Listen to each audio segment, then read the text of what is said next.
Good day, everyone. What is the best way to deal with the harms of hate speech, misinformation, and disinformation on social media? Throughout this video, I will list off what certain groups should and should not do. So, to start off, should governments regulate? No.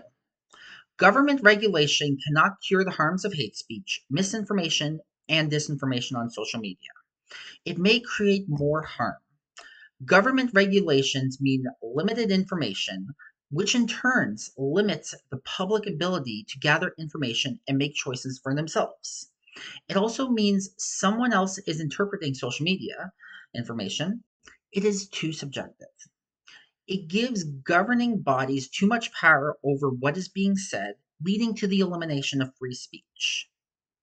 If the government was to regulate, if so, in what way? I will discuss it more in my next point, but the only way the government should regulate is in partnership with the platforms to set up and enforce guidelines. So, next, should social media corporations continue to regulate themselves? Yes, they should. To start, they can make certain topics off limits. Corporations can do and have regulated themselves in the past, and they continue to do themselves to do so in the present. The Motion Picture Assembly voluntarily introduced the movie scale rating, and the Entertainment Software Ratings Board follows suit. Those are two examples. Some social media corporations recently began tagging some posts as unreliable or untrue and removing some videos. Ideally, social media corporations should hire staff enforcers to help eliminate the six major tactics that contribute to misinformation and disinformation. And if so, will this be enough?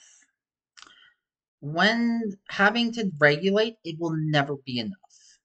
Hate, misinformation, and disinformation will always exist in one form or another, but our society has to start somewhere. Readers can try to correct the issues by providing true information with sources. Readers must learn when to ignore posts, trolls, so they are not feeding the fire. Lastly, what role should media literacy education, much like this course, play in protecting society from the harms discussed in our course? So, educators must develop and teach media literacy, the ability of users to read information skeptically. And in my opinion, this should be taught in school and added to the curriculum. Facebook must be labeled correctly as a social platform, not an information source, not a flying toy. If there is anything you agree with, disagree with, or think should be added to what I said, feel free to leave a comment below. Thank you for listening today.